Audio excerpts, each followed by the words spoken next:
ജീവിതത്തിൽ ചില പ്രണയങ്ങൾ വലിയ സംഭവങ്ങളിലല്ല തുടങ്ങുന്നത്, ചെറിയ നിമിഷങ്ങളിലാണ്.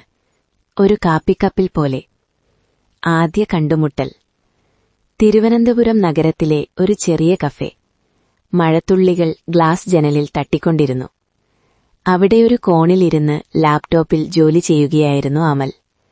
അപ്പോഴാണ് ഒരു പെൺകുട്ടി അകത്ത് കടന്നത്. വെള്ള ഷോൾ, കയ്യിൽ പുസ്തകം. അവൾ ചുറ്റും നോക്കി. സീറ്റുകളെല്ലാം ഫുൾ. അവൾ അമലിന്റെ അടുത്തേക്ക് വന്നു. "ഇവിടെ ഇരിക്കാമോ?" അമൽ തല കുനിച്ചു. "ശരി." ഒരു കാപ്പി, 2 കഥകൾ.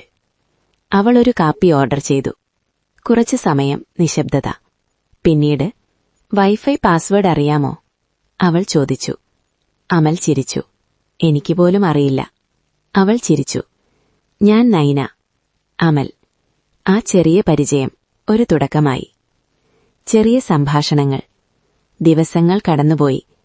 അവൾ ദിവസവും അതേ കഫേയിൽ വരാൻ തുടങ്ങി. അമനും അവിടെയുണ്ടാകും.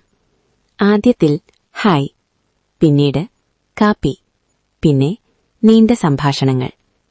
"നിനക്ക് പുസ്തകങ്ങൾ ഇഷ്ടമാണോ?" നൈന ചോദിച്ചു. "കഥകൾ, പ്രത്യേകിച്ച് പ്രണയകഥകൾ." അമൽ പറഞ്ഞു.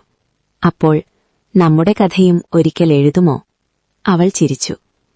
മഴയും അടുപ്പവും. ഒരു ദിവസം മഴ വളരെ ശക്തമായിരുന്നു. കഫേ അടയ്ക്കാൻ പോവുകയായിരുന്നു. "നിനക്ക് എങ്ങനെ പോകും?" അമൽ ചോദിച്ചു. "അറിയില്ല," നൈന പറഞ്ഞു. അമൽ തന്റെ കുട നീട്ടി. "വരാമോ?" അവൾ അടുത്തേക്ക് വന്നു. ആ കുടയുടെ താഴെ അവർ ഒരുപാട് അടുത്തായി നിന്നു. മഴയുടെ ശബ്ദം ഹൃദയത്തിന്റെ ശബ്ദം മറച്ചില്ല. പ്രണയം.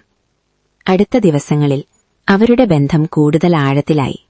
ഒരു ദിവസം, "നൈന," അമൽ പറഞ്ഞു.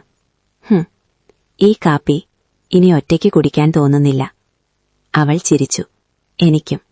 "അപ്പോൾ എന്നോടൊപ്പം എന്നും ഉണ്ടാകാമോ?" ഒരു നിമിഷം. നൈന അവനെ നോക്കി. അവളുടെ കണ്ണുകളിൽ സന്തോഷം നിറഞ്ഞു. "അതിന് ഒരു കാപ്പി മതി," അവൾ പറഞ്ഞു. അവസാനം, അല്ല തുടക്കം. അന്നു മുതൽ ആ കഫേ അവരുടെ പ്രണയത്തിന്റെ സാക്ഷിയായി.